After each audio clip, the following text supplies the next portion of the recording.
tout le monde, bienvenue dans Étape par Étape, un podcast où on parle principalement de développement personnel, mais pas que.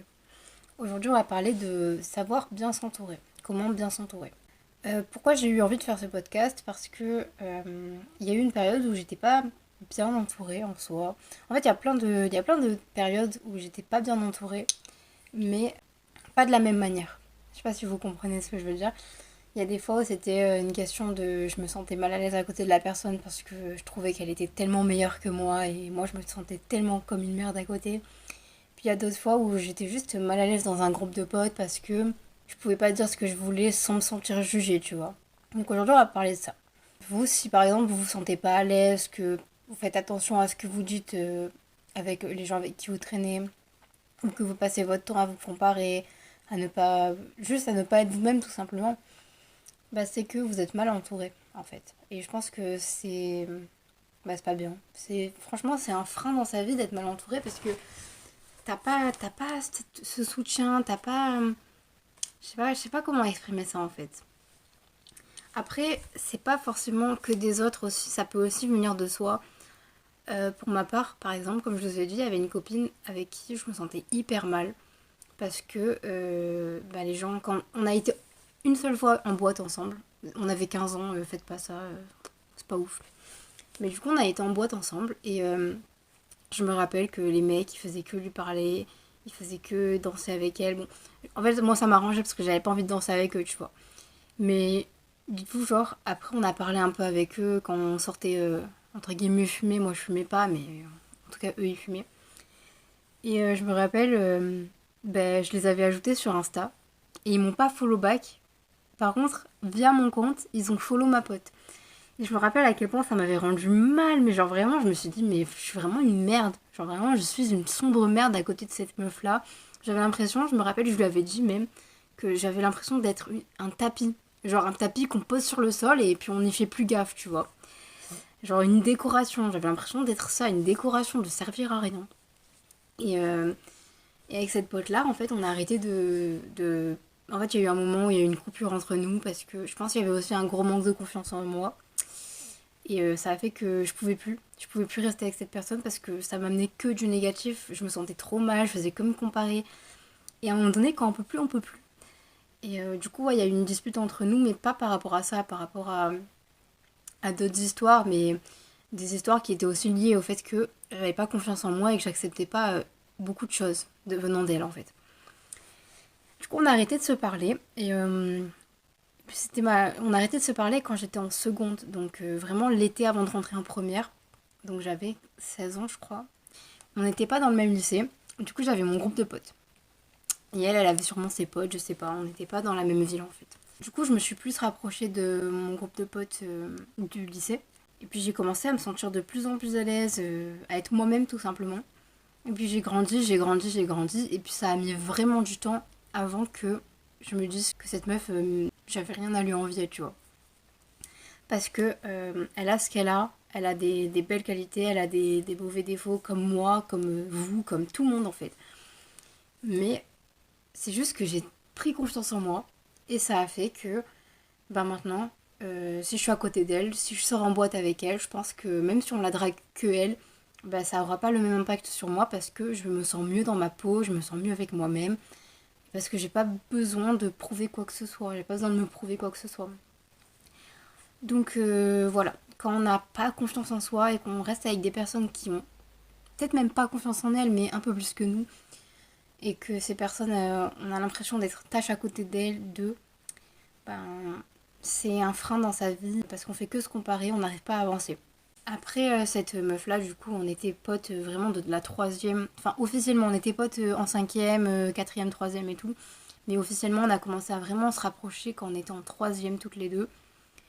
Mais en vrai, je crache pas dessus parce que c'est un peu grâce à elle aussi que en troisième, j'avais pris confiance en moi parce que on en revient à bien s'entourer parce que quand autour de vous, vous avez des personnes qui vous font des compliments, qui vous vraiment qui vous mettent en valeur, je sais pas si ça se dit.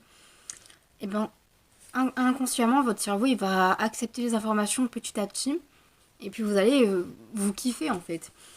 Et moi, ça m'était arrivé en troisième, avant de, en seconde, me ressentir tâche parce que je me sentais pas bien à côté de cette même meuf-là qui m'avait donné confiance en moi. Comme quoi que ça dépend aussi beaucoup des périodes. En fait, moi, il faut savoir que j'ai tendance à avoir beaucoup de groupes de potes. C'est pas forcément des amis en soi, parce qu'on n'a pas, enfin, les amis, ça se compte, je pense, sur les doigts de la main. C'est comme ça l'expression? Je sais pas. Mais du coup, j'avais un groupe de potes par-ci, un groupe de potes par-là, et j'avais cette meuf-là avec qui bon, j'ai arrêté de parler. Et j'avais un autre groupe de potes, on était genre 7 dans ce groupe, je crois, 7 ou 8. Et il y en avait 3, elles avaient un vrai caractère, genre elles savaient s'imposer. Donc c'était vraiment les 3 leaders du groupe, entre guillemets. Et puis derrière, enfin, il y avait une quatrième meuf, elle arrivait un peu à rentrer dans ce groupe-là. Je pense qu'elle va se reconnaître si elle écoute le podcast, parce qu'aujourd'hui on est devenus amis et tout. Mais à l'époque, on s'aimait pas trop. Et après, il y avait moi et 2 autres meufs. Et en fait, moi, les 2 autres meufs et la meuf qui va signer entre les leaders et nous, en vrai, on n'était pas à l'aise dans ce groupe parce que on se sentait hyper jugés. Du coup, par exemple, je me rappelle que ma pote avec qui on est amis aujourd'hui, elle m'avait dit, ouais, quand je fais des vocaux dans le groupe de Insta de potes, je fais attention à envoyer des vocaux qui font moins de 10 secondes parce que je sais que ça va les saouler et qu'elles vont pas les écouter. Du coup, je leur raconte rien de ma vie, à moins que ce soit un vocal qui dure 10 secondes. Et je trouve ça hyper triste parce qu'il y a plein de potes, même cette pote-là, justement, on se fait des vocaux des fois, on passe notre soirée à se faire des vocaux, à se répondre et tout. On a tellement de choses à se dire. Et dans ce groupe-là, on pouvait pas. On pouvait rien dire, on se sentait jugé, vraiment. Et je me rappelle à une soirée, genre on faisait une petite soirée entre potes et tout, et j'avais sorti un truc, et elles m'ont toutes regardé en mode mais t'es trop bizarre. Et vraiment, je me sentais trop mal. Genre, ça m'avait. Genre, j'avais pris un. Genre, je sais pas, genre, je suis rentrée chez moi, ma mère, elle était en mode ça va, c'était bien la soirée. J'étais en mode ouais, de fou. Mais en fait, ça allait pas du tout. Vraiment, pire soirée. Je me sentais trop mal. Je me sentais hyper jugée en fait. Et du coup, du jour au lendemain, j'ai changé de couleur de cheveux. Et quand on touche aux cheveux, c'est que il se passe quelque chose en nous, tu vois. Et du coup, ce groupe-là, après, en fait, je voulais pas m'en séparer parce que dans ce groupe, chaque personne, je les aimais trop individuellement. Quand je passais du temps avec une personne, c'était trop bien. Mais quand je passais du temps avec les 6 autres personnes, ben, je me sentais trop mal. Genre, vraiment, c'était pas agréable d'être avec ces personnes-là. Même si je les aimais beaucoup individuellement, j'arrivais pas. Le groupe, il était pas bon pour moi. Et du coup, je leur en avais parlé et tout. J'avais quitté le groupe, entre guillemets, tout en restant en contact avec chacune d'entre elles. Et du coup, comme je disais, aujourd'hui, ben, il y en a 2 à qui je parle plus du tout. Et puis le reste, il y en a quelques-unes avec qui on se donne des nouvelles de temps en temps. Et puis il y en a une où je prends un peu plus des nouvelles parce que je l'aime beaucoup. Et une autre avec qui on se parle tout le temps. Et c'est du coup celle avec une des 2 avec laquelle j'avais le moins de feeling, genre j'avais le moins de discussion, on va dire, à l'époque. Bref, je sais pas pourquoi je m'éparpille autant. Ouais, désolée, je suis en train de lire mes notes en même temps. Du coup, j'ai noté que, en fait, si tu te sens mal avec quelqu'un et que t'as peur de dire quelque chose qui va. Genre que t'as peur d'être jugé en parlant, en disant. En fait, en étant toi-même, tout simplement, bah ça sert à rien. Genre vraiment, ça ne sert à rien. Après, bien sûr, il faut pas oublier la communication, c'est important de communiquer. Si la personne en face, elle t'écoute et elle améliore son comportement. Je vais pas dire elle change son comportement parce qu'on change pas. Enfin, on peut changer un comportement en vrai, mais si elle s'améliore, elle essaye de faire des efforts. Là, c'est un point. Mais si en face la personne elle est bornée, que elle est en mode bah non, en fait, qu'est-ce que t'as? Bah qu'est-ce que t'as, tu vas voir ailleurs quoi. C'est bon, flemme, vraiment flemme. Il y a des gens qui préfèrent être mal accompagnés que seuls. Mais c'est un délire, hein. Mais moi j'étais pareil au collège, début collège, par exemple, à la cantine. Je pouvais pas manger seule. En fait, je mangeais pas à la cantine déjà, mais quand je mangeais à la cantine, j'avais trop la honte de manger seule. Et limite, je préférais manger avec des gens que j'avais pas d'affinité, plutôt que de manger seule, ou limite, je préférais ne pas manger à la cantine, parce que c'était trop la honte d'être seule, de manger seule. Genre vraiment, j'avais trop la honte. Et puis après, j'ai grandi et tout. Puis en fait, c'est trop bien de manger seule déjà. Donc si vous n'avez pas de manger seul, essayez, mettez votre casque sur les oreilles si vous pouvez. Si vous pouvez pas, ben mangez seul, je vous jure, c'est trop bien. En fait, manger seul, c'est c'est apaisant et puis ça t'augmente ta jauge d'énergie sociale. Parce que je vous jure, la sociabilité, c'est grave, ça demande énormément d'énergie. On s'en rend pas compte, mais enfin, personnellement, ça me demande de l'énergie en soi. Même si ça me demande moins d'énergie que certaines personnes, ça me demande quand même de l'énergie. Et je me rappelle qu'une fois, j'étais à la cantine, je crois que j'étais en première. Et on avait un groupe de potes, on était à l'internat, et puis on était tous hyper proches et tout. Et on était à la cantine tous les soirs et tous les matins, on mangeait ensemble à la même table. Et un soir, j'avais tellement plus d'énergie, j'ai cru que j'allais tomber dans les pommes. Je leur ai dit, les filles, il faut que je mange toute seule ce soir. Mais vraiment, c'est la première fois de ma vie que ça me fait ça, tellement j'avais trop épuisé ma batterie sociale. Genre, je sentais vraiment, j'étais capable de tomber dans les pommes. Du coup, j'ai mangé toute seule, ça m'a refait un peu le plein d'énergie. Après, ça allait un peu mieux. Après, je pense que j'ai été me coucher aussi, hein, mais ça allait mieux, quoi. En fait, pour apprendre à aimer être seul, il faut apprendre à aimer sa propre compagnie. Je vous jure, c'est vrai de vrai, parce que il y a des personnes, elles aiment pas. Par exemple, ma soeur, elle aime pas le silence. Mais je me rappelle, il y a pas longtemps, on était dans la chambre, on était juste allongés sur mon lit. Et elle me dit, mais franchement, là, tu kiffes là? Je fais, bah ouais, normal quoi. Elle me dit, mais je supporte pas le silence, c'est horrible. Mais je comprenais pas pourquoi, mais en fait, c'est parce que elle pense à plein de trucs. Elle est pas à l'aise avec les gens en fait. Je pense qu'elle a la peur de se faire juger, je sais pas. Je sais pas, faudrait que j'en parle avec elle. Peut-être que ça fera l'objet d'un podcast, qui sait. Mais du coup, ouais, elle a peur d'être seule. Enfin, je pense, non, pas peur d'être seule, mais peur du silence. Et du coup, elle est H24 avec de la musique. Mais même si ça vous réconforte, la musique, c'est déjà un bon point pour apprendre à être seule. Mais ouais, il faut apprendre à être seule, à aimer être seule. C'est-à-dire que vous pouvez lire des livres, peindre, vous pouvez regarder des vidéos YouTube, enfin, vous pouvez faire plein de trucs tout seul. Et kiffer votre vie, en fait. Vraiment, vous pouvez kiffer, kiffer. Mais ça, il faut apprendre à le faire. Et des fois, on ne prend pas du temps seul. Ou du moins, on n'apprécie pas le temps tout seul. Parce que des fois, on est obligé de vivre, enfin, on est obligé d'être seul. Pour X ou Y raison. Mais on kiffe pas ça. Et je pense qu'il faut trouver un équilibre et apprendre à kiffer, justement. Après, comme je vous ai dit, ne pas avoir d'amis, ce n'est en rien une honte. Parce que c'est juste que vous n'avez pas trouvé la bonne personne. Enfin, les bonnes personnes dans votre entourage. Mais vaut mieux ça que trouver des personnes qui vous tirent vers le bas, quoi. Mais si vous préférez être mal accompagné, je vous jure, il faut faire un gros travail sur soi-même.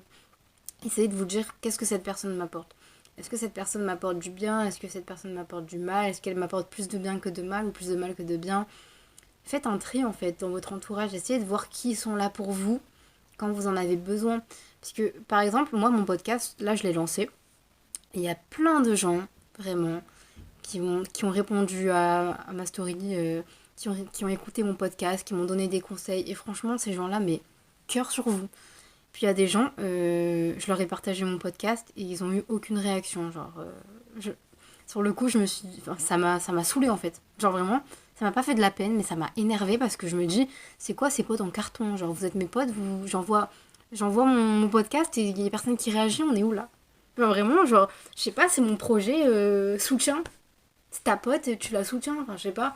Moi, j'ai une pote qui lance un projet, mais je vais essayer de la soutenir au max, tu vois. Je fais que dire tu vois encore, ça m'énerve. Faut que j'apprenne à parler sans me répéter. Je pense qu'on fait tout ça, mais il faut apprendre à ne pas le faire, quoi. Du coup, dans ce genre de personnes-là, il y a aussi les briseurs de rêves. Ces personnes-là, je pense qu'elles ont juste soit aucune ambition, soit elles sont putain de jalouses de toi, tu vois. Parce que si par exemple tu lances ton projet, tu dis ouais les gars, j'ouvre ma boîte, mon entreprise de, je sais pas moi, de bijoux. Et en face la personne elle te dit ouais mais tu vas pas y arriver en fait. Tu vas pas y arriver, tu vas faire de la merde, c'est trop dur, ça va être compliqué, nan. Et franchement cette personne, mais gère-te-la de ta vie parce qu'elle va que te tirer vers le bas, t'as pas besoin de ça. Si t'as un projet en tête, mais fais-le. Parce que y a personne qui va le faire à ta place. Si t'as envie de faire un truc, juste fais-le en fait, c'est tout, fais-le, fais ta vie. Et tu vas voir que la. Comment on dit la persistance, je crois, c'est la clé. Donc, si tu t'y mets à fond, bah, il y a moyen que ça réussisse et que tu réussisses. En fait, ça rejoint mon premier podcast où je disais tant que tu n'as rien fait, tu peux pas savoir si tu vas réussir. Mais peut-être qu'en faisant, tu vas m'aider de ça, tu vois. Bref. Donc, un vrai ami, c'est quelqu'un qui va te soutenir, qui va te soutenir autant dans tes projets que dans la vie de manière générale. C'est-à-dire, si tu as une peine de cœur, cette personne-là est censée être là pour toi. Après, il y a des personnes, enfin, personnellement, moi, ça m'arrive que j'essaye de pas trop mêler des problèmes des autres, parce que je sais que si je me mêle des problèmes des autres, ça va engendrer sur mon mood, et ça va me mettre mal. Et je préfère, malheureusement, je le dis, mais je préfère des fois m'éloigner des problèmes des autres, juste pour ma propre santé mentale à moi, parce que j'ai pas besoin de ça, tout simplement. Mais après, il y a des personnes qui ont vraiment besoin d'aide, de mes amis qui ont vraiment besoin d'aide, je pense à une amie en particulier, et j'essaye d'être là pour elle, j'essaye de l'aider, mais si en face la personne elle a pas trop envie d'aide, ou voilà, je vais quand même prendre des nouvelles sans être trop insistante. Voilà. Donc pour moi aussi, j'ai noté, je le dis, une personne, enfin un ami c'est aussi censé être honnête. Enfin un ami, je dis un ami, mais ça peut être votre famille, ça peut être votre chéri, ça peut être n'importe qui. Mais une bonne personne autour de vous est censée être honnête, mais pas honnête méchante. Honnête avec du tact, honnête en privé et pas en public. Imaginez, genre vous êtes en public, quelqu'un il vous rabaisse devant tout le monde, mais pire sensation, pire chose à faire. Genre pour moi, une bonne personne, un bon ami, on va rester sur ami parce que sinon j'ai pas de mots quoi. Mais un bon ami, si tu fais de la merde en public, il va te prendre à part, il va te dire écoute là ça va pas, il faut que tu arrêtes de faire ça. Par exemple, si vous êtes en soirée, que vous dites vous taclez quelqu'un pour rigoler, et que la personne en face, elle le prend mal, mais que vous le remarquez pas, et que vous avez une amie à côté de vous qui le remarque, et ben là, votre amie, elle vous prend à part, et elle vous dit, ouais, il faut que tu arrêtes, faut que t'ailles t'excuser déjà, il faut que tu arrêtes.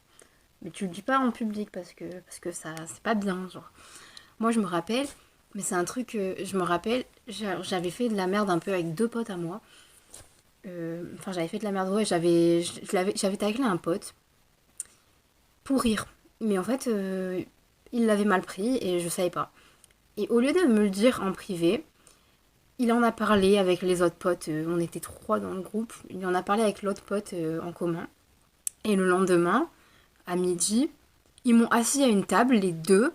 Ils ont commencé à me balancer à la gueule tout ce qu'ils me reprochaient. Et moi, j'arrivais plus à parler. Genre, vraiment, je n'arrivais plus à parler. Il n'y a aucun son qui voulait sortir de ma bouche.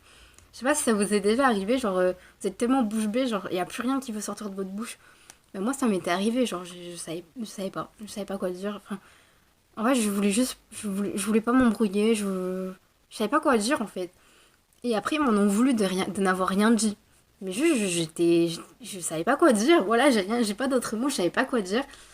Et, euh, et moi, après coup, franchement, je l'en aurais pas voulu parce que. Enfin, si, un peu. En fait, je voulais pas leur en vouloir parce qu'ils m'avaient dit que je faisais que me faire passer pour une victime. Mais en même temps, bah, je me disais, mais franchement, ça se fait pas de m'asseoir à une table et de me balancer tout à la gueule d'un coup. Genre, je sais pas, s'il y en a un qui me reproche quelque chose, viens me le dire tranquillement, on en parle, on en discute. Mais là, genre, tout d'un coup, franchement, tout d'un coup, je l'ai trop mal pris.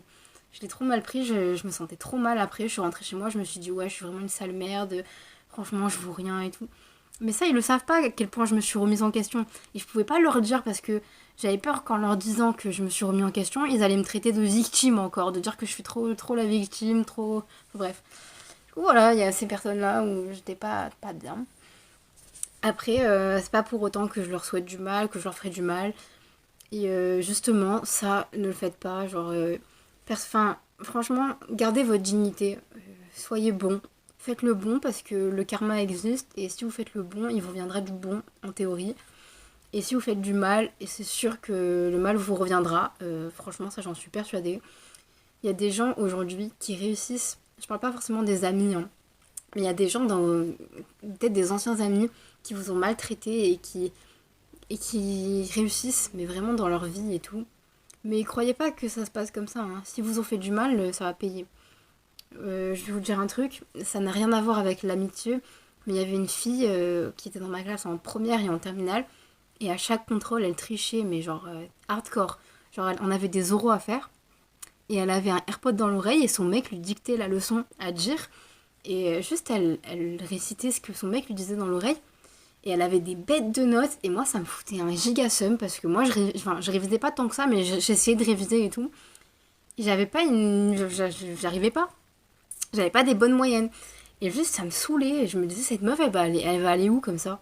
Parce que si elle triche partout, elle va aller où? Et elle voulait faire médecine, je crois. Et je l'ai recroisée l'année d'après. Et elle était en psycho, fac de psycho. Je néglige pas du tout les facs de psycho, mais ce que je veux dire par là, c'est elle visait médecine. Et elle a fini en psycho parce qu'elle faisait que tricher. Alors je sais que ça n'a rien à voir, mais ce que je veux dire par là, c'est que le karma existe. Voilà.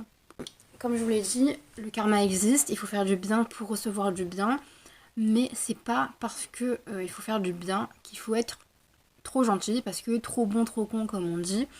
Les personnes trop gentilles, elles se font un peu marcher dessus, et c'est pas bien, parce qu'il faut savoir s'imposer et savoir dire quand on ne veut pas quelque chose. Il faut savoir dire non, en fait, tout simplement. Attends, je recommence ma phrase parce que c'était censé être le teaser de... En fait, c'était censé être le teaser pour mon futur podcast. Enfin, pour un futur podcast. En gros, ma phrase que j'avais notée, c'était... Faut faire le bien ne veut pas dire être gentil et accepter des choses que l'on ne veut pas. Mais ça sera le sujet d'un futur podcast. Deux points, la peur de dire non. Et comme j'ai pas su l'utiliser correctement, je vous ai juste lu ma note. Et voilà. Du coup, j'espère que ce podcast vous a plu. Il est un peu parti dans tous les sens, comme l'ancien d'ailleurs. Mais bon, finalement, quand on a trop la boca, et on fait que parler et on s'évade du sujet principal. Mais si on devait en conclure quelque chose, ce serait bien s'entourer, c'est se sentir à l'aise, être soi-même, avoir des amis, enfin un entourage qui vous tire vers le haut, qui vous montre ce que vous valez en fait, parce que vous valez énormément et juste vous vous en rendez pas compte. Et je vous jure que quand vous allez avoir dans votre entourage des personnes qui vont vous dire tous les jours putain mais t'es incroyable, t'es comme ça, ben vous allez vous rendre compte que vous valez quelque chose. Et franchement, ne croyez pas que vous valez rien, je vous jure, c'est une dinguerie, mais on peut croire que vas-y on est une merde, mais pas du tout en fait. On a plein de choses à offrir, plein de choses à montrer, et on est juste des boss en fait. Vous êtes des superstars, voilà, enfin. Vous êtes des putains de badass, voilà. J'ai pas de mots autres, mais vous devez savoir ce que vous valez, parce que voilà, vous valez énormément, et je fais que me répéter, mais c'est pour que ça rentre dans votre tête, voilà. Un ami, voilà, c'est censé être une bonne personne pour vous, et en retour, essayez d'être une bonne personne pour vos amis, et le plus important, c'est de toujours se remettre en question, et d'être à l'écoute de ce qu'on peut vous dire. Donc si quelqu'un vous dit ouais j'ai pas aimé quand t'as fait ça, bah au lieu de vous braquer, dites enfin vous pouvez vous braquer sur le coup, mais après genre réfléchissez. C'est important de se remettre en question et de s'excuser. C'est très important de savoir s'excuser. Voilà. J'espère que ce podcast vous a plu, que vous êtes d'accord avec moi ou pas. D'ailleurs, en fait, donnez-moi votre avis sur Instagram. Donc mon Instagram c'est je me cache, @jmekach. Et si vous avez des idées de podcasts que je pourrais faire, des sujets que je pourrais aborder, n'hésitez pas, je vous laisse un petit questionnaire. Je sais pas où c'est qu'on voit ça, mais je sais que sur Spotify je le mets. Et sinon, voilà, vous pouvez me contacter sur Instagram. Bisous!